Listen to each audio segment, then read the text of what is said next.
بسم اللہ الرحمن الرحیم فاسألوا اہل الذکر ان کنتم لا تعلمون۔ ان سے کہہ دیجئے کہ اگر تم نہیں جانتے ہو تو جاننے والوں سے دریافت کرو۔ بسم اللہ الرحمن الرحیم۔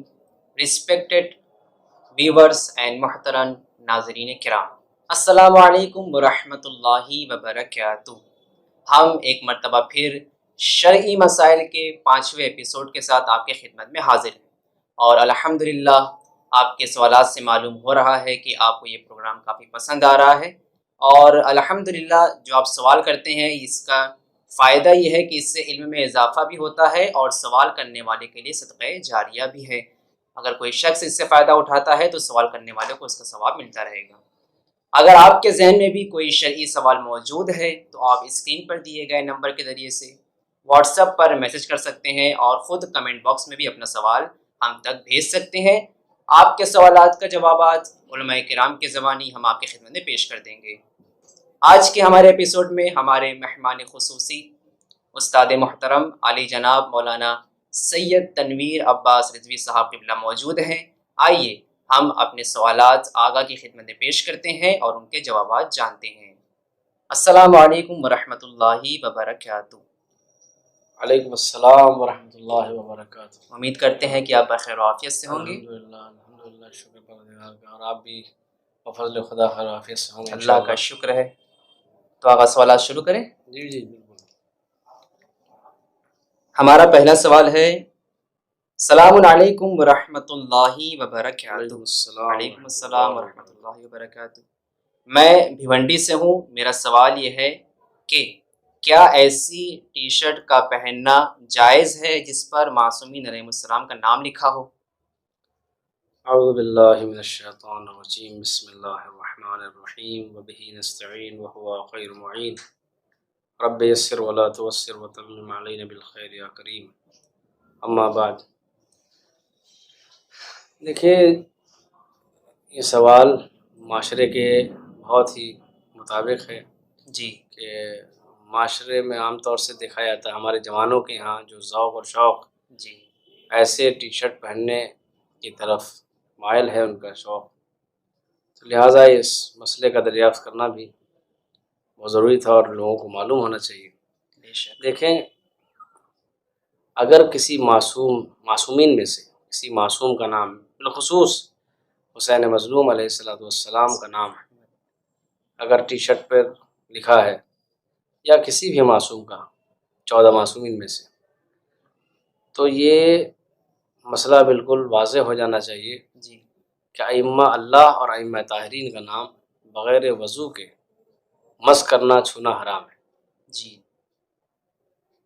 لہٰذا اس رو سے اگر دیکھا جائے تو ٹی شرٹ جو ہم پہنتے ہیں، بعض اوقات گرمی ہوتی ہے، پسینہ ہوتا ہے، جی تو بلوچ ہے کہ وہ اوپر کے حصے میں، لیکن جسم سے چونکہ مس رہتا ہے تو اس وقت پہننے میں کوئی قباحت نہیں ہے کہ جب آپ اپنے کو ہر وقت باوضو رکھیں، جی طیب و طاہر رکھیں، پاک و پاکیزہ رکھیں، صاف ستھرے رہیں، بالخصوص غسل سے بڑھ کر نہیں، یعنی وضو تک ہونا چاہیے، اس لیے کہ جسم اس میں مس ہوگا، اور اگر اپنے کو آپ پاک نہیں رکھ سکتے، باوضو ہر وقت نہیں رکھ سکتے، تو پھر ایسے ٹی شرٹ، ایسی چیزوں سے، ایسے لباس سے گریز کرنا چاہیے، پرہیز کرنا چاہیے کہ آپ کسی طریقے کا کوئی اندیشہ حرام میں مبتلا ہونے کا ہو۔ جی لہٰذا نہ پہننا ہی زیادہ مناسب ہے، لیکن اگر پہنتے ہیں تو پھر وہ اپنی طہارت کا اور وضو کے ساتھ رہنے کا خیال رکھا جائے۔ جی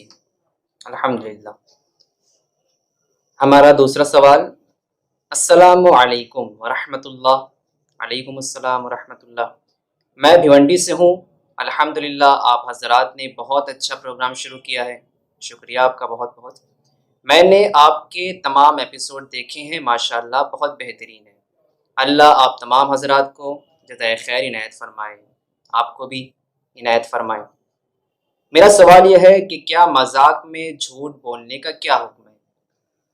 دیکھیے، جھوٹ تو بہرحال جھوٹ ہے، جی کسی صورت میں جائز نہیں ہے۔ ہاں، چند صورتیں ہیں جہاں پر جو ہے جھوٹ کو